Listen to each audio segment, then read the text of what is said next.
With a firing taking place in WWE and more, this is Wrestling Hub. My name is John and you're watching the Wrestling Report.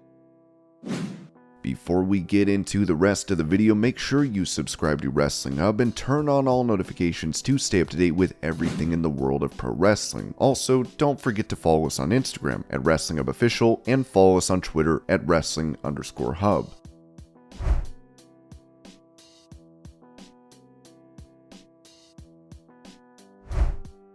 Explaining why a match against The Rock never took place, Shawn Michaels told the Daily Mail, "Everyone knows the story of me being difficult, having a huge change of heart, and coming back in 2002. I was always open to it, but it didn't work out. He became an incredibly busy man and famous guy and everything else, and I would imagine his priorities changed quite a bit, and the things he wanted to do, I think he did, and I respect that. We all change and we grow. I, for one, always go back to the Hall of Fame when we did get to see each other and talk with each other and make peace. But that's the thing I've had the opportunity to do with everyone that I've worked with, and that's what's most important to me."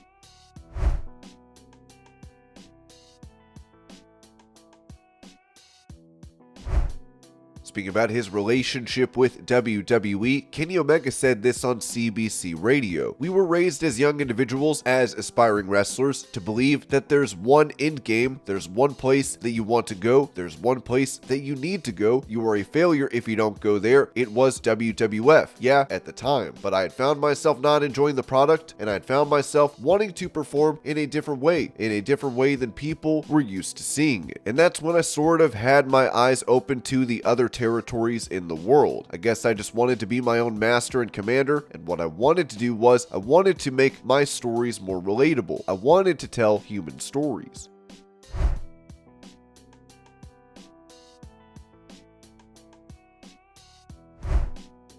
With him having been out of action due to an ankle injury, Kofi Kingston has gone under the knife, as he posted on Instagram. "Surgery went very well. Of course, I had to FaceTime the boys upon regaining consciousness. Very little recollection of the conversation. Thanks to everybody who sent me a message. I appreciate it more than you know. I'm home now. Let the road to recovery begin."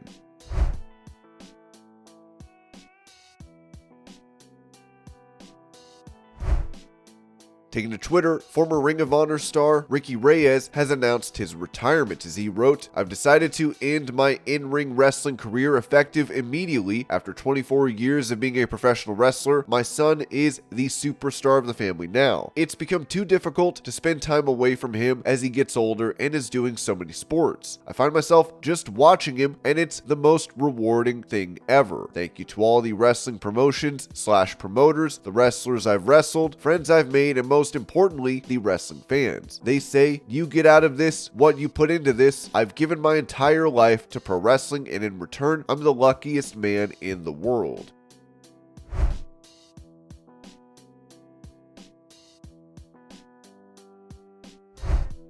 With it previously thought that Dax Harwood and Cash Wheeler had re-signed with AEW, it seems their contracts could still be up next month. As Sean Ross Sapp noted, FTR are still very much claiming privately in AEW that their deals are up soon, but we've not confirmed that whatsoever.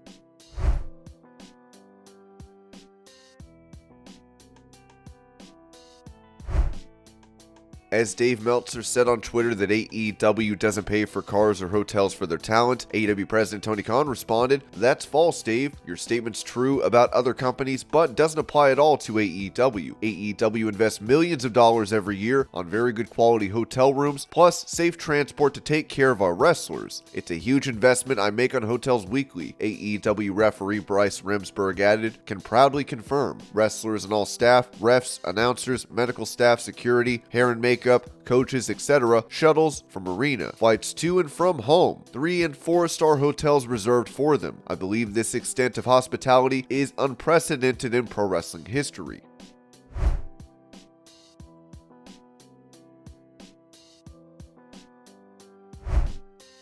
When it comes to JR missing AEW television last week, it was said on Wrestling Observer Radio that Jim Ross was not on last night's show. He was getting treatment on Tuesday and Thursday for the radiation wound he had when he was getting radiation therapy for the skin cancer. He told me that he will not be missing any more Fridays, so he'll be back Wednesday. This was just a tough trip, and he was having treatment done, and that's why Paul White was in there instead of Jim Ross.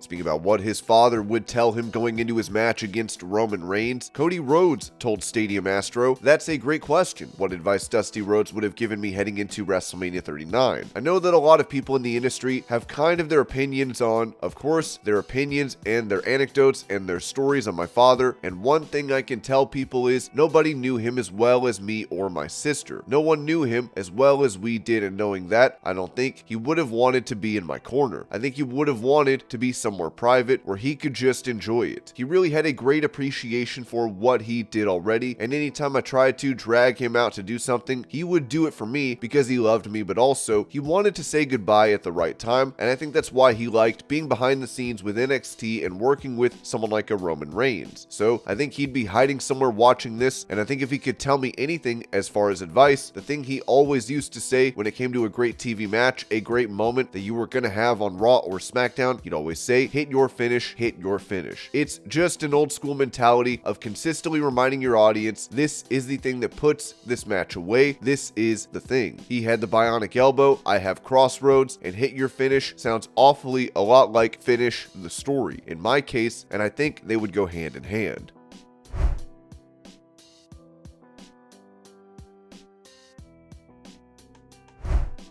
During that same interview, Cody Rhodes revealed what he said to John Cena on Monday Night Raw. So actually, that was something he told me in the car when I was driving him around in 2008, 2009, Rhodes referring to his reward their noise tweet. What he said to me on Raw was, I was telling him if he ever does another match, I would like it to be with me, and I think you could hear him pretty well. He says, I can't promise that, but I also didn't want to make it about myself in that moment, so I just endlessly thanked him, and then he was at the Nightmare Factory a week later talking to our students.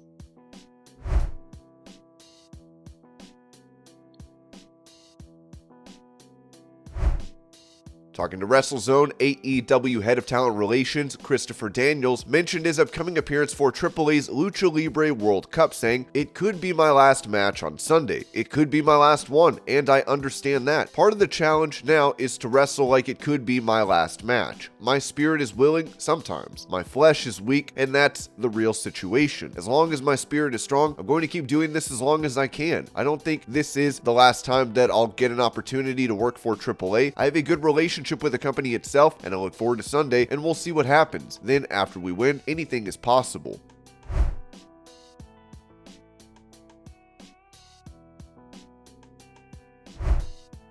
As many wonder what is next for Mercedes Mone as her New Japan deal is coming to an end, she was asked about the Forbidden Door event as she responded, when is it? June so far? I think I could be open. July might be open, but I gotta get that phone call. Gotta get that phone call from Unk.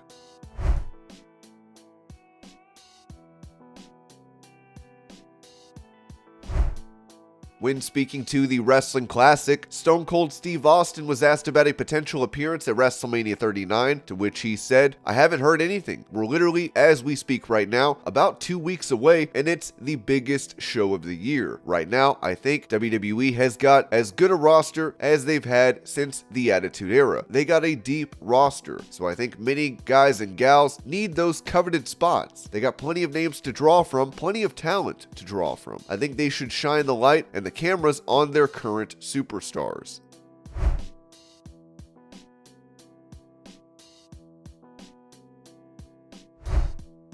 Touching on the recent visit backstage by Vince McMahon on Monday Night Raw, Sports Illustrated noted, McMahon's return was a chess move, more than just an opportunity to check in with the returning Cena. He had a motive attached to his return, and it is undoubtedly part of a plan. There are endless options as to what McMahon's appearance at Raw could mean, but the only certainty from my perspective is that it will serve as a prelude to McMahon going to WrestleMania and being back on site for WWE's signature event. This laid-back approach which could be read as a part of McMahon's strategy. Being on site for WrestleMania may be a part of his motive, but it is more likely only a part of his plans. Plus, for McMahon, that appearance in Boston laid the groundwork. He can now show up at television tapings more frequently if he chooses. For what it is worth, McMahon was not present in Raw this week in Providence. The appearance at Raw in Boston was a first move, so it cannot be properly or fully analyzed until further steps are taken. There are simply too many variables at play not to be speculative, but it is easy to speculate that Boston will not be McMahon's final Raw before WrestleMania.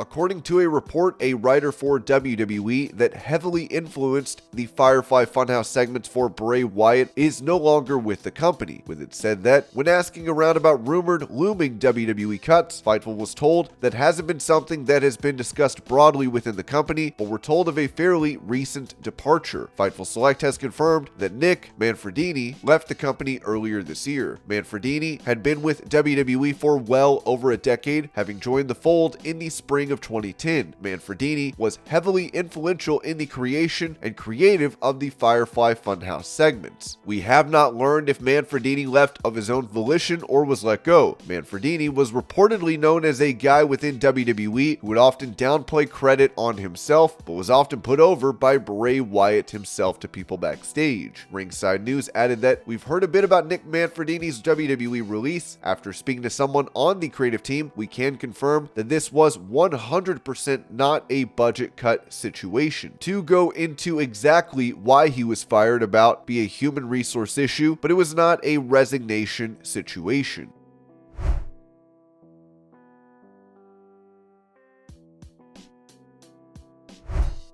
According to Zero News, it seems photos of LA Knight and Austin Theory have leaked as they wrote, so I log on to see LA Knight and Theory trending. Why? Someone leaked their nudes. And this was your pro wrestling news update. I hope you're all having a great day. Thank you so much for watching, and I'll see y'all later.